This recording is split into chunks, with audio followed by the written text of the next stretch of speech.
A Shalom Akim, Shalom, Shalom, all praises, glory and honor to Yahweh, Ba'ashem, Yahweh Shai, Ba'ashem, Rakakwadash.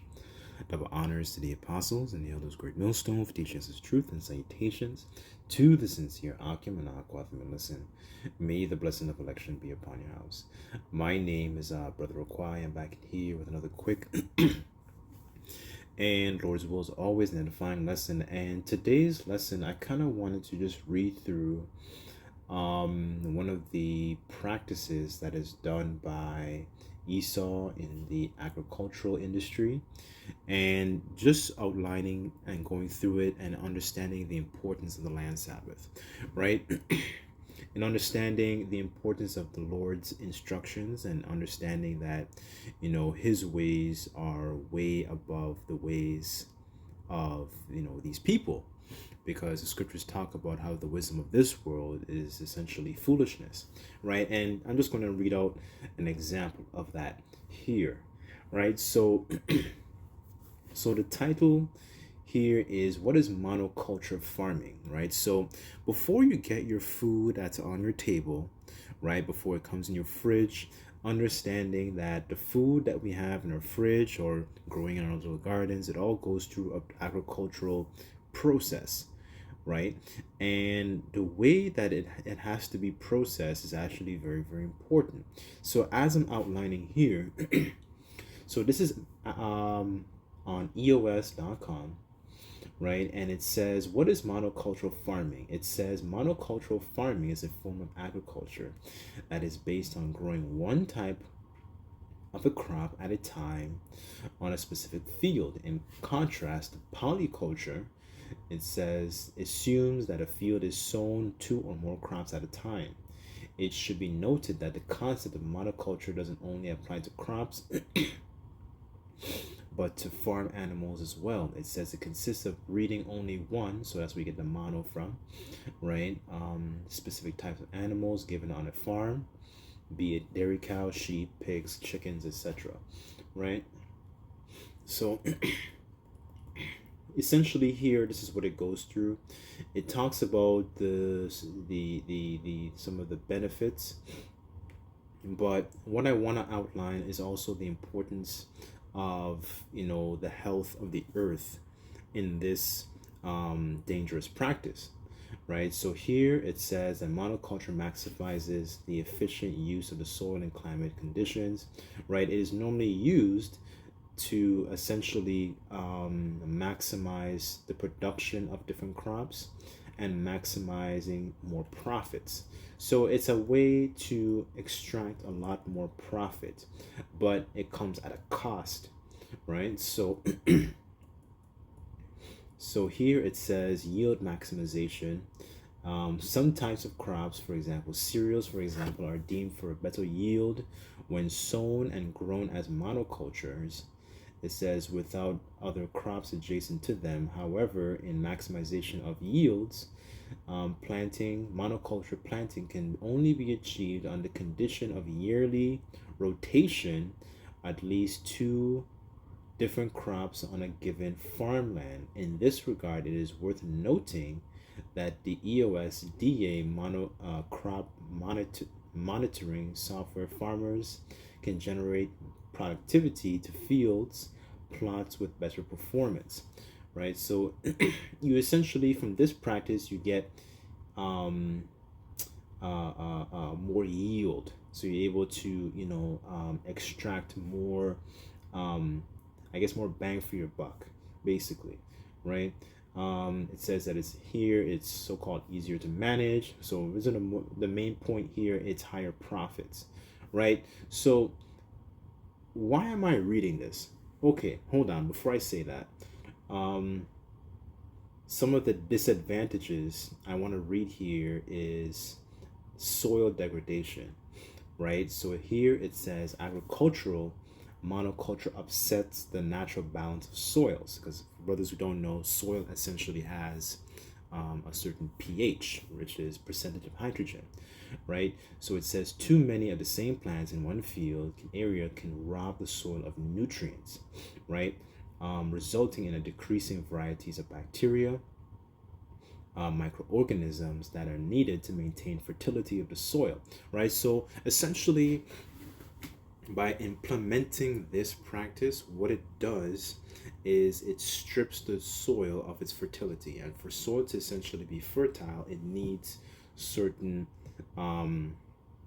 nutrients to be present, right? For example, you need nitrogen, you need phosphorus, you need potassium, so on and so forth. Those are like some of the key ones. There's more, but I'm just listing off the key ones as an example, right? Here it says lower down, the production of a single plant species can take over a large area of negative effects on the structure of underlying soil. One species of crop means that only one type of root would be available to trap moisture and prevent soil erosion, work that typically requires multiple types of roots, right? So with that being said, one of the other things that increases from this dangerous practice is also high use of fertilizers, right? And I'm reading this to kind of segue into the point of why the Lord's ways are very, very important, right? So here it says the higher use of fertilizers, intense use of fertilizers on monoculture fields, tightly connected with the previous point, as growing only one kind of plant in the same place depletes and exhausts the soil by depriving it of its biodiversity. Farmers usually tend to artificially boost the fertility, keep that in mind, right? Because the way Esau does things, it's not always natural. It says to artificially boost the fertility of their impacted fields by applying chemical fertilizers. The use of artificial nutrients has a negative impact on natural composition of the soil, therefore has a devastating effect on the ecosystem in general, right? And I'll give you a good example of that. If you ever go to essentially certain bodies of water, and there is essentially, you have an overabundance of algae in that area, normally what happens is that body of water is normally completely saturated with certain nutrients that comes from fertilizer. Normally, for example, there might be a farm nearby, and the excess nutrients from fertilizers, so for example, you have your nitrogen, your phosphorus, and your potassium, it runs into your another ecosystem, or an aqua ecosystem, you can call it like that, and it causes something called eutrophication, where there is an overabundance of algae in that body of water, right? So now it creates an unlivable space for that other ecosystem, right? So this is the detrimental effect of when you don't essentially follow the Lord's ways.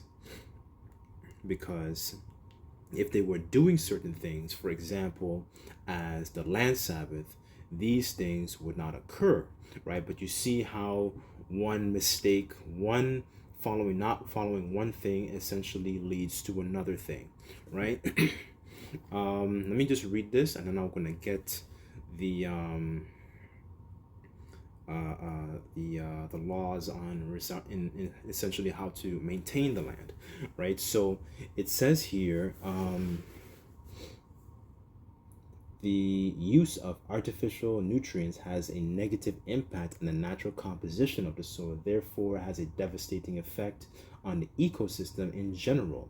It says, in addition, it should be noted that the longer a monoculture farm grows a single kind of crop on the same field plots, the more chemical fertilizers they have to use, as from year to year such lands are worn out and depleted in a progressive manner, right? So when you don't keep the Lord's ways, this is the way things essentially trickle down to, right? So because they implement these ways because it's more about profit, it's more about yields, it's more about, I can expedite more, rather than actually allowing, to grow one, not just grow one, but I mean, you know what I'm saying? Essentially to grow multiple different crops, and then allowing the land or a portion of that land to essentially recharge, right, and be able to acquire those nutrients, right? That is the importance of the land Sabbath, right? Actually, hold on. Let me get this precept in the Apocrypha first. Then I'm going to get that in Leviticus. Just bear with me on this.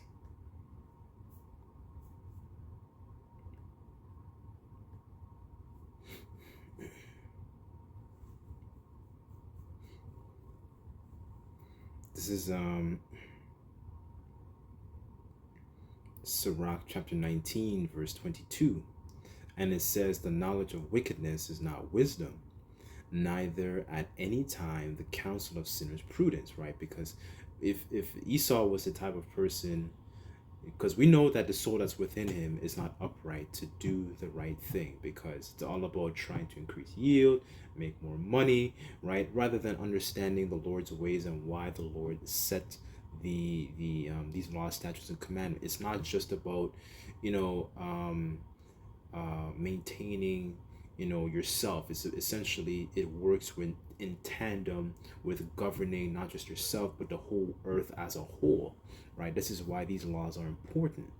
But when you see a lot of the things that Esau does, a lot of the things that he does, it's not conducive to life. It's actually going against life. So what happens is now you have increasing yield, increasing more profit, but now you have weak soil, right? Weak soil is you can have weak soil, and you can have the best seeds, but if you don't have if you have very, very weak soil, then it'll do you very, very little good, right? You need to have fertile soil to be able to nourish and have good crops. It's very, very, the care of the earth, the care of the soil is very, very, very, very important, right? And this is why the Lord gave us a land Sabbath. Just like how we need to rest, the land itself also needs a rest, right? So this is Leviticus chapter 25, verse 1, and it says, and the Lord spake unto Moses in Mount Sinai, saying,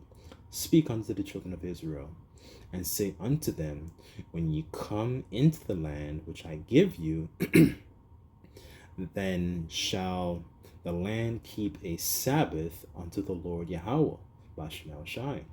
6 years shalt thou sow thy field, and 6 years thou shalt prune thy vineyard and gather the fruit thereof. Verse 4, but in the 7th year shall be a Sabbath of rest unto the land, a Sabbath for the Lord. Thou shalt neither sow thy field, nor prune thy vineyard. It says, that which groweth on its own accord of thy harvest, thou shalt not reap, neither gather the grapes of thy vine undressed, for it is the year of rest unto the land, right? So this is very, very important, because it allows the land to be able to recharge, replenish the nutrients that it has, that makes the soil fertile, right?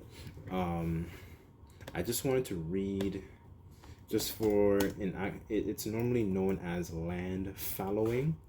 Let me just read this quick.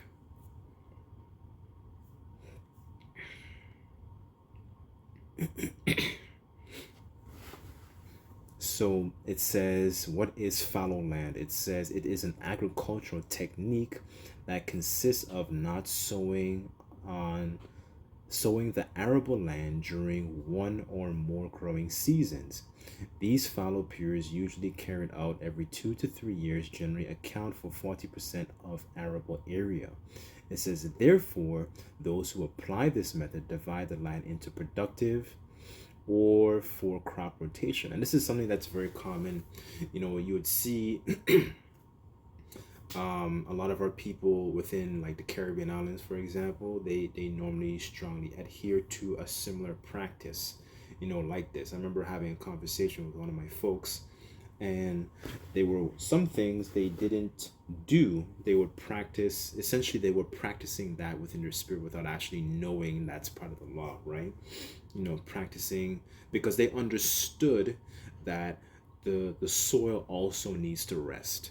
They understood that, okay, I can't over farm and overwork the soil. And this is the type of person Esau is, because he has all the resources, but he has none of the knowledge of how to manage and properly use the resources that has been essentially given unto him, because the scriptures talk about how the earth is given into the hands of the wicked, right? So here it is, the rich man, and then you have guys like, for example, that manifest as Bill Gates buying up a whole bunch of land, but you see the type of fruits, the kind of works that they produce, and it produces something of, lab grown meat, beyond meat, 3D printed meat. This is the type of things that they produce, because it's not in these people to do right, regardless of the fact that how much resources they acquire. They're just niggards. That's all they are.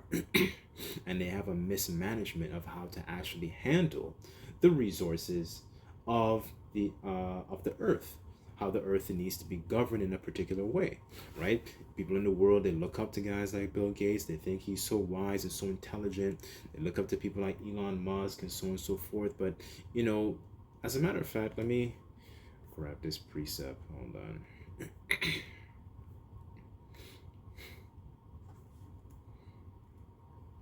Because these people are very, very looked up to in this world.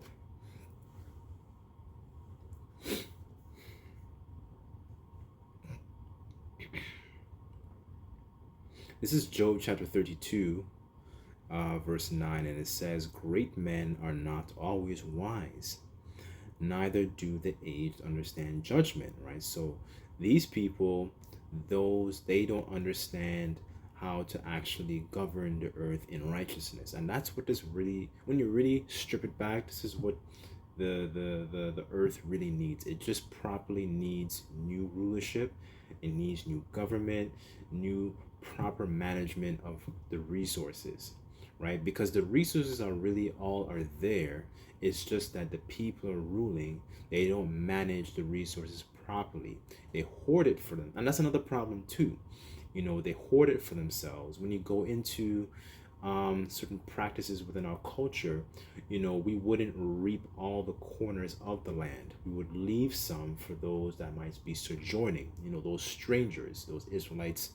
I think that word is in the Hebrew, it's gar, right? So the people that would be passing through and sojourning in the land, but they're still of our own people. You would leave some food there for them just to make sure, um, they're also taken care of, right? But Esau is the type of person, going back into the precept in Habakkuk, the second chapter, that he is not an upright person. So what does he do? He hoards it all for himself. Let me go to Sirach 9. I'm sorry. It's that...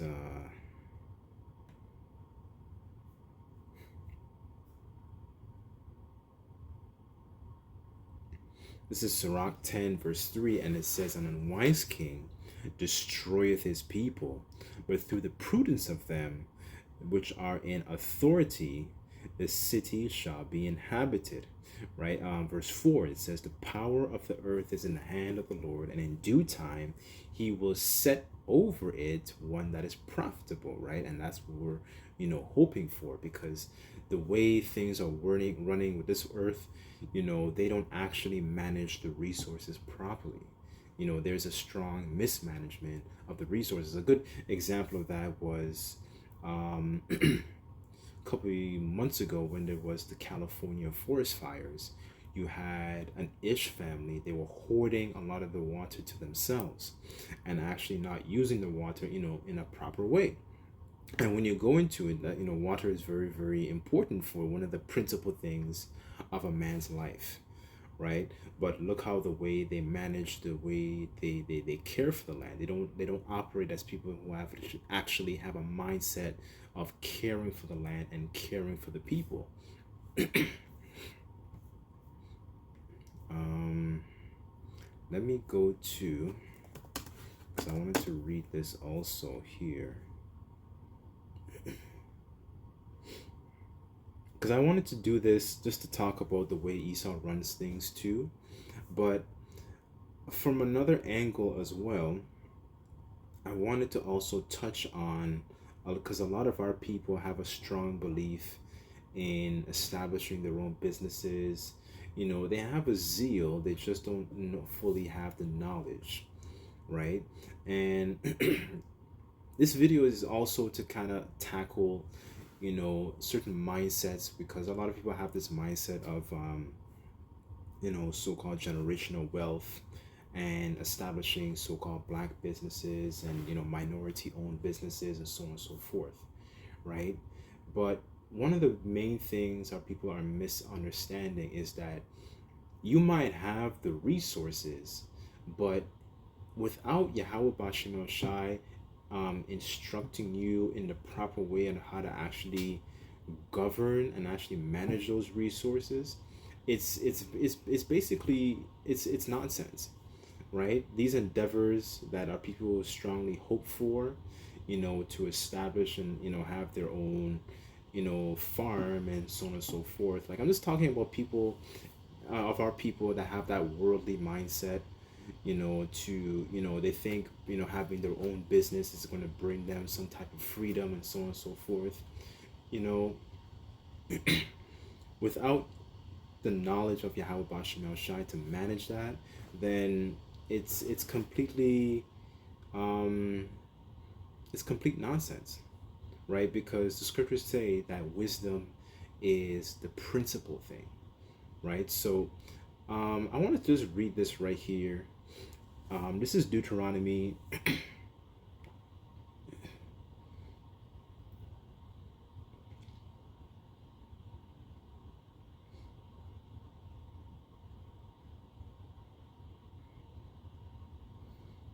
11.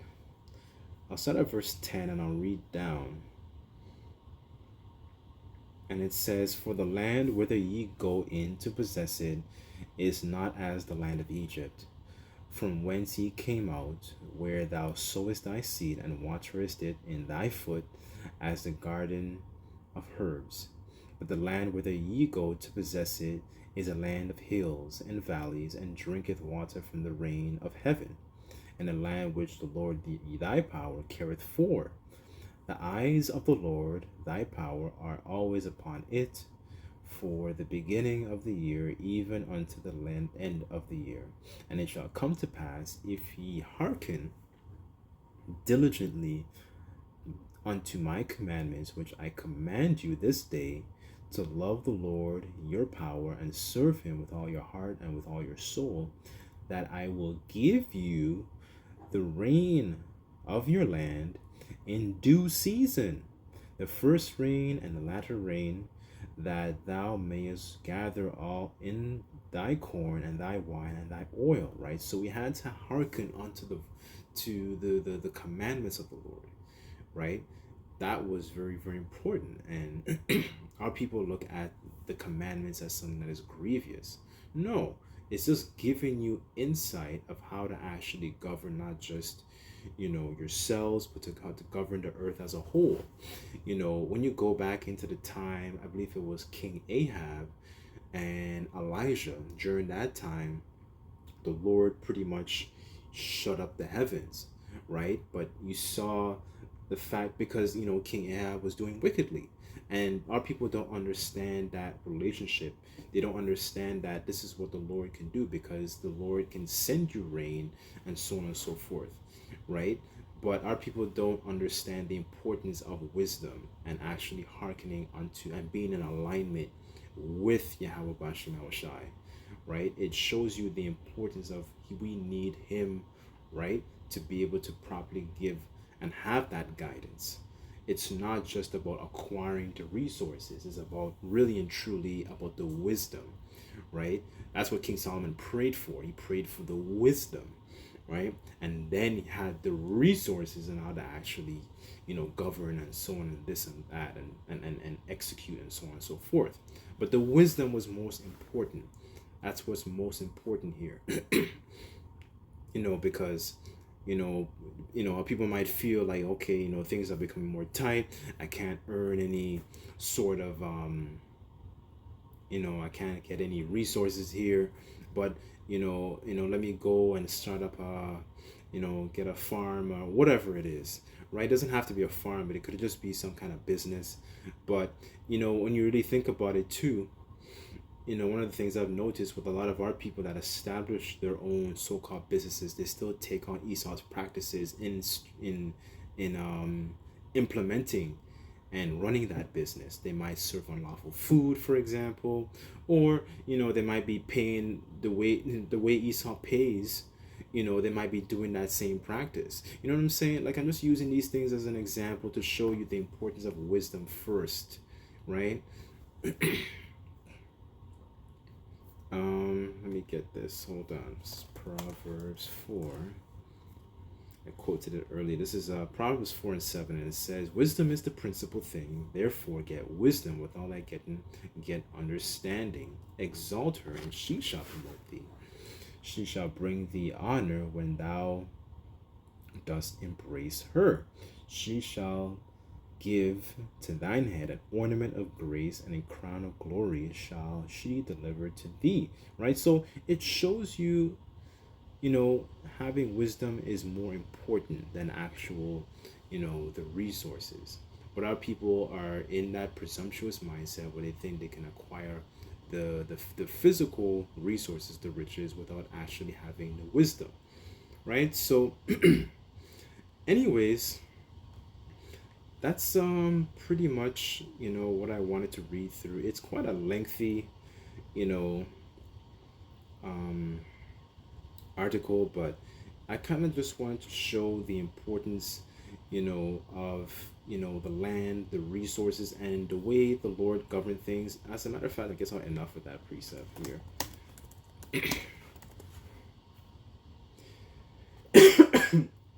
Excuse me.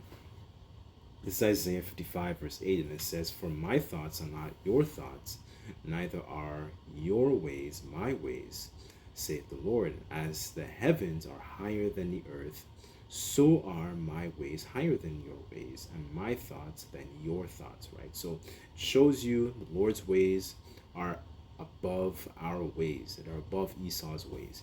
Esau is not somebody who's very intelligent, and he's somebody who mismanages the resources of the earth, right? So anyways, I'll leave the lesson there, but Lord's will, this was edifying. Just like to give all praises, glory, and honor to Yahweh Bashar Shai. Until next time, I say Shalom.